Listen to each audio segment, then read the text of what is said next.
आज हम दो चरों वाले रैखिक समीकरण युग्म के विषय पर चर्चा करेंगे। दो चरों वाले रैखिक समीकरण युग्म किसे कहते हैं? दो रैखिक समीकरण जो उन्हीं दो चरों x और y में हो, उन्हें दो चरों में रैखिक समीकरणों का एक युग्म या रैखिक समीकरण युग्म कहा जाता है। उदाहरण: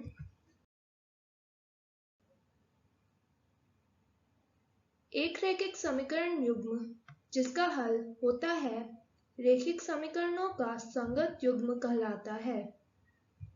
एक रैखिक समीकरण युग्म जिसका कोई हल नहीं होता है रैखिक समीकरणों का असंगत युग्म कहलाता है। रैखिक समीकरण युग्म का ग्राफीय विधि से हल कैसे प्राप्त करें? हमें यह ज्ञात है कि किसी दो चरों वाले रैखिक समीकरण का आलेख एक सीधी रेखा है और उस रेखा का हर एक बिंदु उस दो चरों वाले रैखिक समीकरण का एक हल है। तो रैखिक समीकरण युग्म के आलेख से मिलने वाली दो रेखाएं जिस बिंदु पर मिलती है वह बिंदु उस रैखिक समीकरण युग्म का एक हल होता है। उदाहरण: 2 गुना x और y का योग 6 और 4 गुना x और -2 गुना y का योग 4 का आलेख x बराबर 2 और y बराबर 2 पर मिलता है। इसका निष्कर्ष यह है कि x बराबर 2 और y बराबर 2 इस रैखिक समीकरण युग्म का हल है। अनुपात a1 a2 और b1 b2 बराबर नहीं है। ग्राफीय निरूपण: प्रतिच्छेद करती हुई रेखाएं। बीजगणितीय निरूपण: केवल एक अद्वितीय हल। इस तरह के युग्म संगत युग्म होते हैं। अनुपात a1 a2, b1 b2 और c1 c2 बराबर है। ग्राफीय निरूपण: समपाती रेखाएं।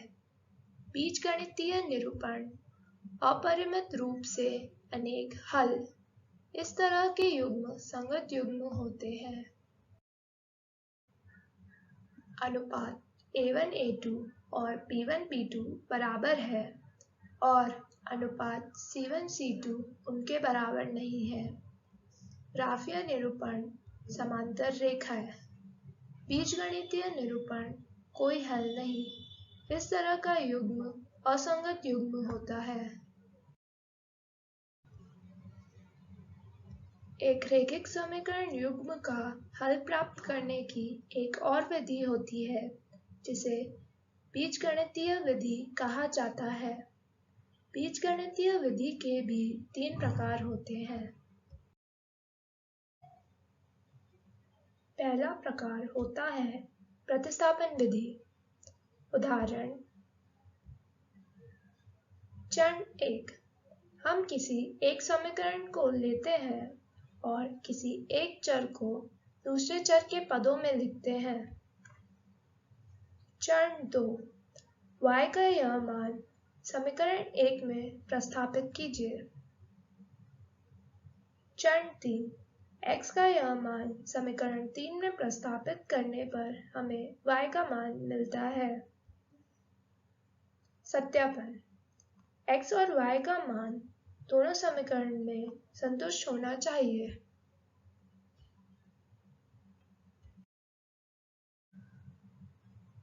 बीजगणितीय विधि का दूसरा प्रकार होता है विलोपन विधि। उदाहरण: चरण 1: y के गुणांकों को समान करने के लिए समीकरण 1 को 3 से गुणा कीजिए, तब हमें समीकरण 3 प्राप्त होगा।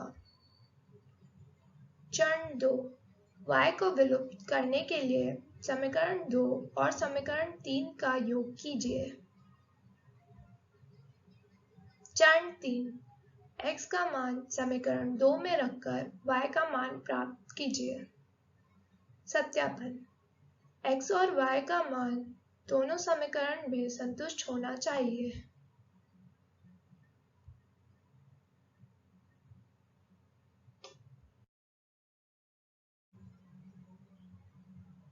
बीजगणितीय विधि का तीसरा प्रकार है वज्र गुणन विधि। इस विधि में x और y को प्राप्त करने का फॉर्मूला होता है। उदाहरण: